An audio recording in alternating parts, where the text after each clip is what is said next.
Welcome to the Freddy Fazbear Virtual Experience. Fazbear Entertainment is excited to join the digital age, and what better way to do that than with an edge-of-your-seat virtual reality experience.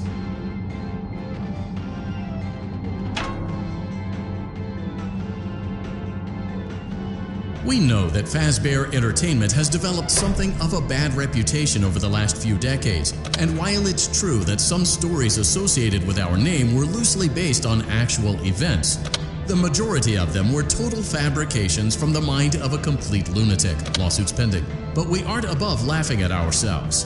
Ha ha ha. That's why we have recreated many of these completely fictitious scenarios, lies, that you've been fed over the last several years into a hilarious VR game, in the hopes that we can finally move past these childish ghost stories and develop a new relationship with you, as well as your kids. Don't forget the merch, perfect for birthdays. So sit back and enjoy a few scares. We do, however, ask that you agree to a simple waiver before you play. It's mostly just legal mumbo-jumbo and isn't at all based on user experiences thus far or injuries associated. You acknowledge that Fazbear Entertainment is not responsible for accidental digital consciousness transference, real-world manifestations of digital characters, nightmares, night terrors, night sweats.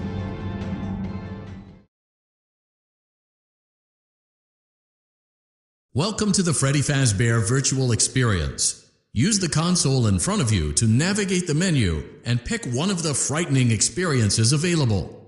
By completing these scenarios, more will become available.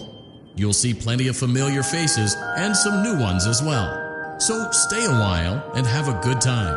And remember, despite the temporary horror you may experience, this is a completely controlled environment and you aren't in any real danger. Fazbear Entertainment not responsible for real danger. Please make a selection from the virtual menu.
Right?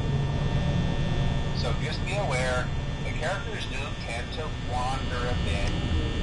They're left in some kind of free roaming mode at night. Something about their servos locking up when they get turned off really long. They used to be allowed to walk around during the day too. But then there was the bite in '87. It's amazing that the human body can live without the frontal lobe, you know?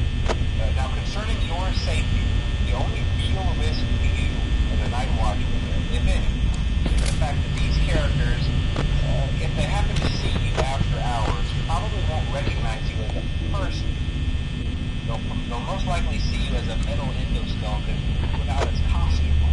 Now, since that's against the rules here at Freddy Fazbear's Pizza, they'll probably try to forcefully stuff you inside a Freddy Fazbear suit. Now, that wouldn't be so bad if the suits themselves weren't filled with cross-beams, wired, animatronic devices, especially around the facial area. So you can imagine how having your head forcibly pressed inside one of those could cause a bit of discomfort and death. The only parts of you that would likely see the light of day again would be your eyeballs and teeth that pop out the front of the mask. Yeah, they don't tell you these things when you sign up. But hey, first station tomorrow. Check those cameras and remember to close the doors only if absolutely necessary.